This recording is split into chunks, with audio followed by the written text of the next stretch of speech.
Today, we're having a head-to-head clash of probably the two most popular and best performing webcams around. They're still hanging around after many years on the block, the Logitech BRIO 4K, and the new kid on the block, the Emeet Pixy. Some of the unique features of the BRIO is its wide field of view, auto light correction, and, well, its hefty price tag. The Pixy features dual AI cameras for tracking and focus, a Sony sensor, pan, tilt, and zoom, or PTZ. It will connect to your Nintendo Switch, and, well, it's more price friendly. Obviously, whichever one takes care of the needs that you're looking for and offers the better value, well then, that's probably the one you should go for, but let's compare. Now, everything that we're gonna do in this video, we're gonna have our cameras set on auto. So auto exposure, auto white balance, auto focus. I wanna offer you an experience that is straight out of the box, plug, and let's go. All right, so our first test will be the studio test. And what I mean by studio test is, in my office, my lighting is constant. The lighting doesn't change at all. So how does our camera perform in a lighting situation or a studio test where the lighting doesn't change and it's very predictable day in and day out? Now, a couple things that I noticed right away, well, besides that they both offer a great looking image, but when I look at both cameras and then look at my main mirrorless camera, I see that the Emeet is matching the colors, matching the color space of my Canon camera more than the Logitech BRIO. The BRIO is a little more vivid and saturated in my opinion. So like the blues look nice and vivid and they're popping out. But my skin tone looks a little bit tomatoey at the same time. The Emeet, again, it's a little more faithful and natural, especially compared to what my camera looks like at the same time. Now, they're both detailed. Again, they're both in 4K, but I do see more detail coming from the Emeet, especially right here when it comes to the fabric on my booth. I see a lot more detail happening there compared to the BRIO, where it looks like it's just kind of like a blurry mess, especially when you look very close. As far as exposure, well, when I'm looking at the light in the background, it looks like the BRIO is a lot more overexposed or blown out in the highlights of that light compared to the Emeet. Even though they're kind of both overexposed, it looks like the Emeet is doing a better job handling that wide dynamic range. But overall, they both offer a solid image. If you're going to play this on your smartphone, on a tablet, or even on your computer, you're going to get a solid image all around. Right now, it's just coming down to your preference of which image do you prefer better. Okay, next test, let's do a low light test. So let's turn that light off, and then we'll turn this light off. Now, off the bat, you're going to see that the color shifted just a bit when it comes to the BRIO. I see it doing a great job of lifting up the shadows and revealing more detail within the dark areas. But at the same time, remember, since this is on auto, it shifted the color space just a bit. Right here on the booth where it's now kind of neutral, that used to be a tungsten color, as you can see on the Emeet footage, but now it just kind of decided to auto white balance itself. And that's fine. You can expect that from a camera. But even though I can see more detail and more information or more details in the shadows in the dark areas, it does look a little bit noisy, especially in the background.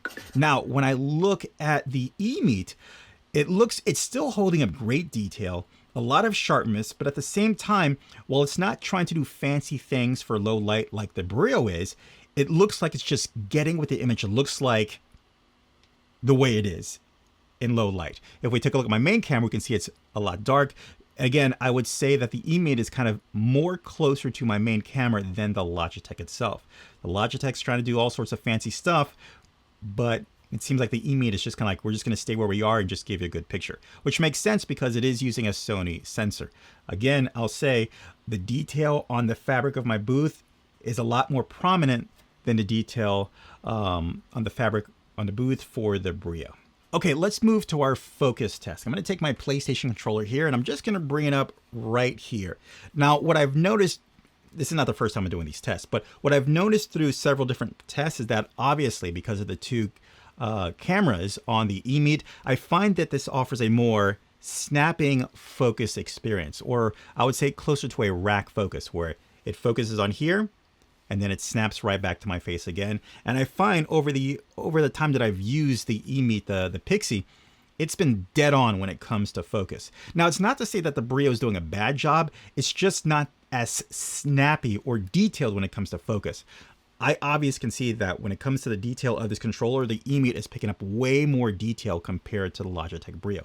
Again, both images look fine, but again, if you're looking for snap focus, maybe you're doing like a product display, you want to snap into focus real quick, it seems like the Emeet has the advantage when it comes to that and the detail. So when we get into our Emeet software, we'll see a ton of different options that we have.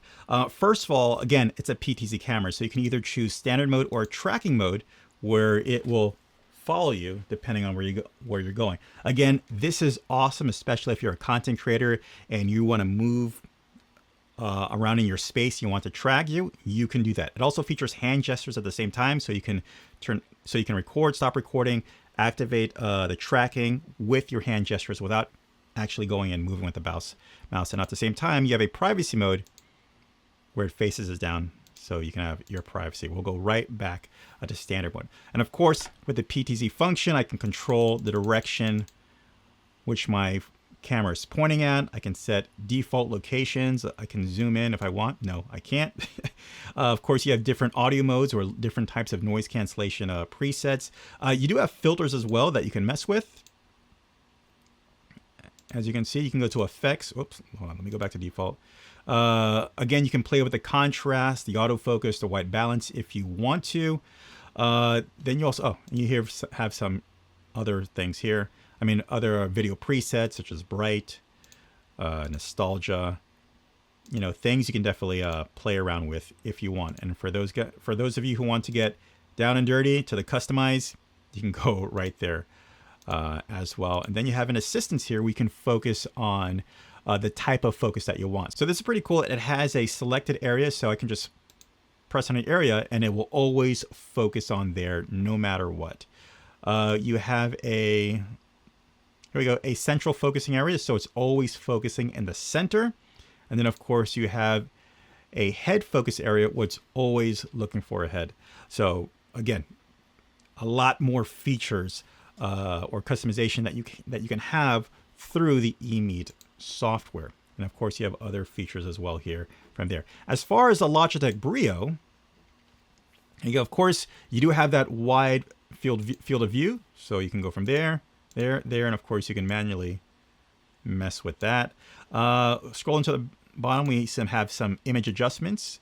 We can turn HDR on and off, auto flicker, auto focus, auto exposure, and of course you can play with these other features as well. And you got some filters here that you can mess with at the same time. So yeah, and there you go.